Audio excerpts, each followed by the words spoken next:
Hey, what's going on everybody? Welcome back to another video. Today I'm going to be talking about Gummo.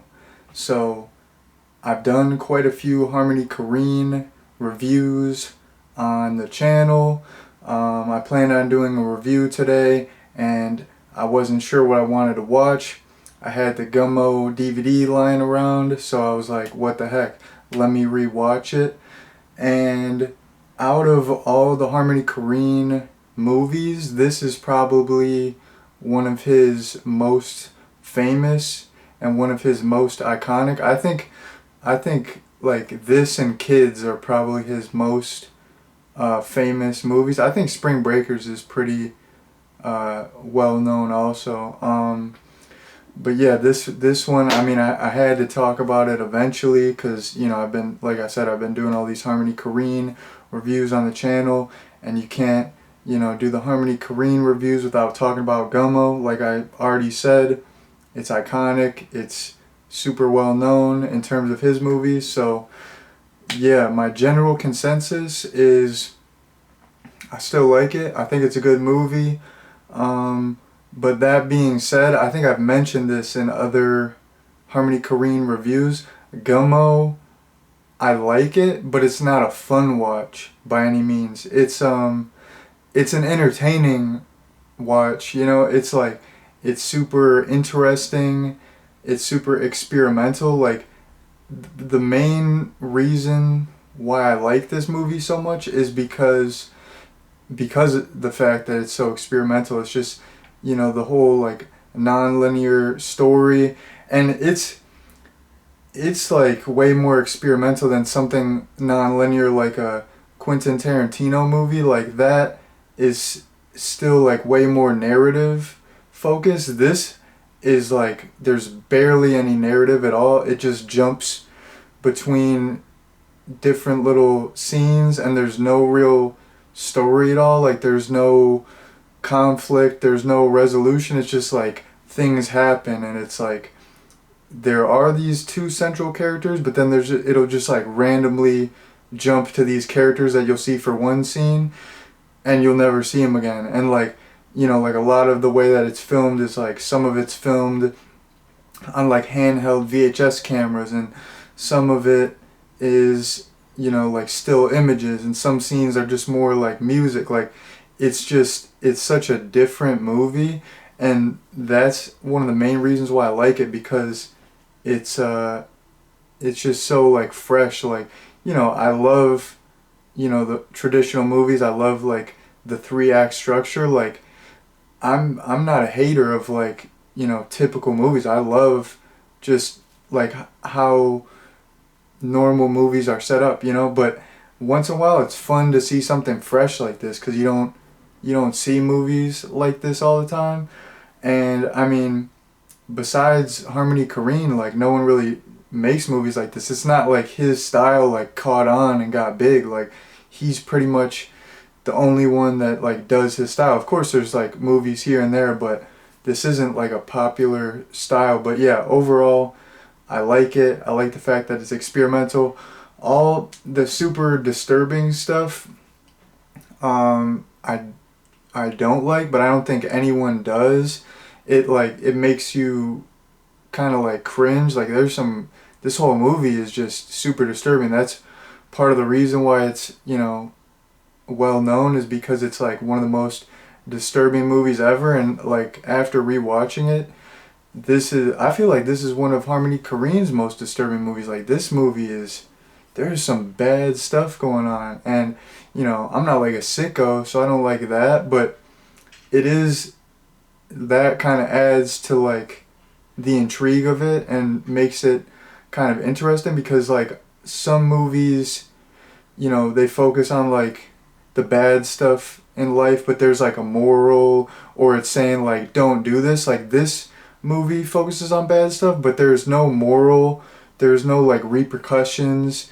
Like it's not trying to say anything. It's just like shocking to be shocking, which I think like films, you know, I think like a film can be anything that the filmmaker wants it to be. So like, you know, a film doesn't always have to have a message. It doesn't always have to have a happy ending, which of course people know that because so many movies do not. But it's like, it is like an exploration of like different behavior, different lifestyles. Like that's all like a film is. It's like it's like you're looking at like a fictional take of like different people. So it's like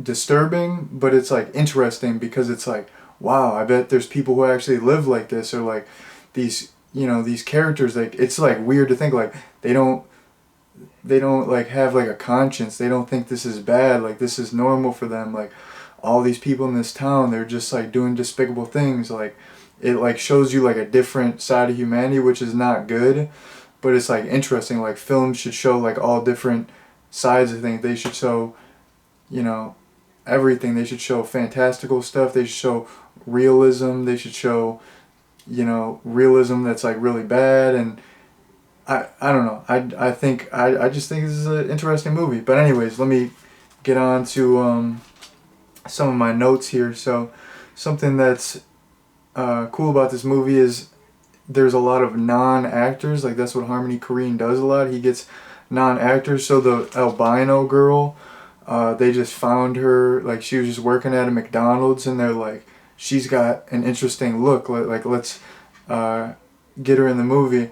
I always like remember her scenes because she's like, I like Patrick Swayze, he's cute, and then she's like doing her little dance and stuff. And then the little cowboy kids, they just found them, like they were just like with their parents and they were just like cussing, and then Harmony Korine's like, what? Who are these little kids cussing? And then he's like, hey, like he asked the parents like, hey, could I put these kids in my movie, and could they just like talk like that? And then the parents are like, yeah, I don't give a shit. Which, I mean, that's awesome stuff. I mean, what else do you expect? And then one of the main kids, Tumblr, they found like, so this was on his like late night appearances. He said this, but a lot of this stuff in his interviews and late night appearances is like fabricated. Like that's the thing with like Harmony Korine interviews. He like, some stuff he's saying is the truth, but then some of it is a lie, or sometimes he stretches the truth. He's like a storyteller, so you never know with him. But I was actually watching like an interview with the actor. It was like a Q&A panel, and he was saying that they actually did find him from a episode of Sally Josie Raphael, and he was on, it was like an episode for like he was like a paint sniffing survivor. So they just got all kinds of, I like the way they recruited people for this movie. It was just like so random. I think that's funny. Like they kind of like did the whole movie kind of like guerrilla style. Like let's just get people off the street. Let's just film these random decrepit houses with cockroaches. Let's just give people VHS cameras and have them just like go, run over there and film stuff. Like it's like it was definitely like on some like guerrilla style filmmaking. Moving along here. So the spaghetti scene, iconic scene. My dude's eating spaghetti in the bathtub. I've never done that. I don't know about like eating food in the bathtub. Like maybe just like eat food at the table or something. But hey, to each his own, I guess. But something interesting about that scene is the kid who's eating the spaghetti, like the actor who played him was allergic to either tomatoes or tomato sauce. So I guess he was just like spitting up, like gagging in his mouth, and they had to do like 50 takes of it. I don't know why. It's just like a kid eating spaghetti. So they had to do like 50 takes, and he's allergic to tomato sauce. It's like, they couldn't have changed it to Alfredo. Like, come on, like give this kid a break, Harmony. Like, just throw some Alfredo in there. But it's the artistic vision. It has to be spaghetti sauce, okay? Like that's his aesthetic: spaghetti sauce and tape the bacon. Speaking of that scene, there's just random taped bacon on the wall, and I'm real disappointed because when I was watching this last night, I was looking at, I'm doing these videos now, so I thought I'd look at it from a more critical point of view, really pick out the nuances and all the details. And I didn't even notice the tape bacon on the wall. Like, I feel like such a punk. Like, I mean, that's like an iconic part of the movie. Like, that's the moral of the story, is like you got to tape bacon on your wall when you're eating spaghetti in the bathtub. And I missed it. What's up with that? But anyways, I just want to bring that up. I'm talking about the spaghetti scene. Shouts out to taped bacon. They need to tape bacon on the walls in more movies. Like, come on, like, step it up, filmmakers. Like, tape some bacon to the wall. It's a good aesthetic. It's gonna catch on. Anyways, I'm just fooling around. I'm trying to like bring some comedy into these videos, because I'm an amateur comedian. No, psych, no. But no, I just kind of like to like joke around a little bit in the videos. Maybe people hate on it. Maybe it's cringe. I'm not tripping, but maybe some people like it. Gee, I don't know. Who knows? Who even watches these? I don't know. But anyways, that scene, I guess they like filmed it and they were wearing like bathing suits and flip flops, and it was just Harmony Korine and the cinematographer, because a bunch of people were like protesting because the house was disgusting and it smelled bad. Like a bunch of people were protesting throughout the movie, like the entire crew, because I'm pretty sure they were like like on like the union. And this movie actually was like made by like a big studio. Like, at least it was like funded by a big studio and distributed by a big studio. Like, so these are all professionals that had done other movies, and there was like a certain standard, and they were just like the conditions working on this movie were just like completely unsafe, completely gross, completely unsanitary. So like they wanted hazmat suits to film this scene, and like Harmony Korine wouldn't give them the hazmat suits, so they just like filmed it in flip-flops and bathing suits to protest.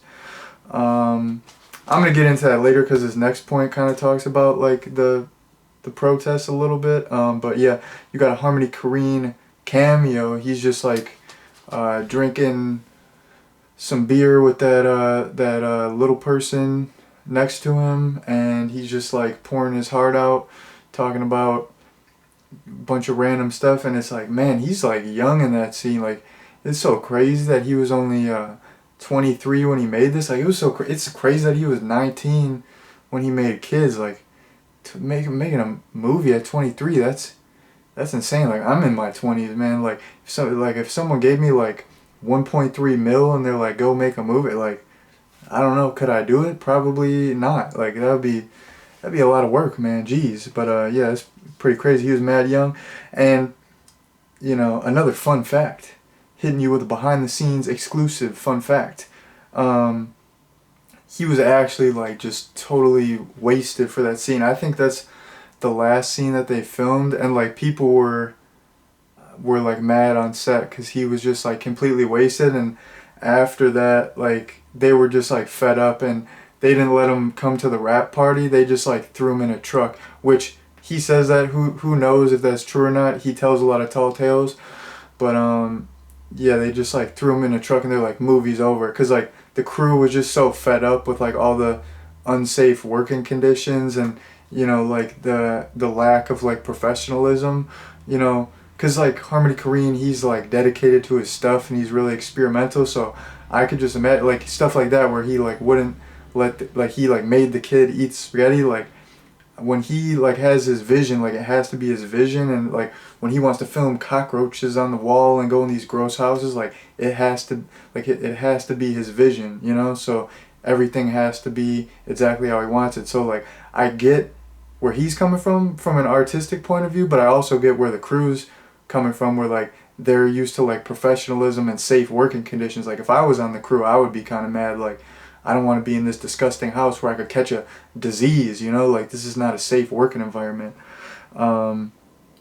What else? Yeah, I did note the crew protesting, but I pretty much touched that in the point before and right now, so I'm not going to go over that anymore. But just I did mention the cockroach wall as well. I guess the first time that they filmed, like the first time that they opened it up, there was like more cockroaches that came out, but they weren't filming or they lost the film or something. But I can't imagine there being more, because when they take that picture off, it's like 50 of them. It's so, like, these houses are so gross. Like, everyone's like a hoarder. There's just like dirty stuff everywhere. That bath water's disgusting. There's just bugs everywhere. Like, this movie's grimy. All right, moving on to some actual movie stuff. I feel like this review, I'm like barely talking about the movie, but what are you gonna do? I feel like I knew some behind the scenes stuff for this movie, so I kind of want to talk about it. It's kind of fun once in a while, but now I'm trying to talk about an actual character. I'm trying to talk about my boy ADD Eddie. I mean, one of the coolest characters. He just takes Ritalin and just is like hyper focused on tennis, and he's all doped up on ADD meds, and he just practices tennis all day, and he's like, you know, he's trying to be a champion. You know, he's on his grind. You know, he's got like groupies. Like those two girls are like, they're just like going crazy over him, and he's like, I mean, he's barely giving them the time of day. He's like, I got to work on my backhand. Like he's got females for days that want to line up and get with him. You know, because he's got that cool mullet. You know, and he's sick at tennis. So like, of course, he's got a lot of prospects. You know, so like all these girls are lining up to get with him, but he's just so hyper focused because of the Ritalin that he's like, I can't even give him the time of day. I got to be a champion. And the groupies that he has are like the finest girls in the movie, because you know, like Chloe Sevigny, I don't know if I'm saying her name right, but I mean, she's pretty fine. And honestly, like the other girls, she's not bad either, you know, like, and compared to like the other people in the movie, like some of the other girls in this movie, like, whew, I mean, I'm not trying to be a hater, but I mean, some of the girls in this movie, I don't know. I have low standards, but not that low, man. Goodness gracious. So yeah, he's got like the two finest girls just all over him. He's like, can't even do it. Got to be a tennis champ. I'm on my grind, baby. I respect his hustle. I respect his work ethic, you know. But at the same time, I would probably still get with those honey dips too, you know. Like, you got to have some balance, my boy. All right, another instance of me actually talking about the movie coming right up. So another scene that I really like is the candy bar kids. Those kids are awesome, dude. Like, they're just rocking suits, and they're like, yeah, we're selling candy bars, and they're so sleazy with it. They're on some sleazy salesman stuff. They're like, yeah, it's for, you know, sick kids, but it's not really for sick kids. They're just trying to count that guap, dude. They're just like flexing their stacks. They just got like, they're doing like the money spread. I don't know what you call it. They're doing like the money fan, just like counting up. They're like, man, we're about to get so rich. Look at us. It's like all singles, but still, if you're like a little kid, like, I mean, if you make like $20 at a lemonade stand, you're balling. These kids have like $50 each. I mean, they probably grew up to be some like entrepreneurs. You know, they're probably making like 80 mil or something now. Who knows? But yeah, I respected those kids' hustle. You know. You gotta do what you gotta do. Sometimes you gotta lie to sell these candy bars to get this guap so you can cash out on designer suits. That's the way it goes. So yeah, that was an awesome scene. Moving on to some more behind the scenes stuff. So this movie had a $1.3 million budget. I mean, who knows? This is the internet where I got that information, so it's not that reliable. Got it on Wikipedia, most reliable source. I use that for all my college projects. Psych, no, I don't do that. But anyways, yeah, 1.3, pretty low budget, but I think it's like crazy that they just like gave him that money. Like, so it was like, you know, he was 19, he wrote kids that made money. They probably thought he was going to be like a prodigy, you know. He's this young guy, he made this crazy movie, it's making all kinds of money, let's give him some more money. I'm not saying that he's like not a prodigy, that he's not a good filmmaker, but they probably thought like he's gonna go on to be like, to make these movies that are gonna make like $200 million, and he's gonna make hits on hits on hits.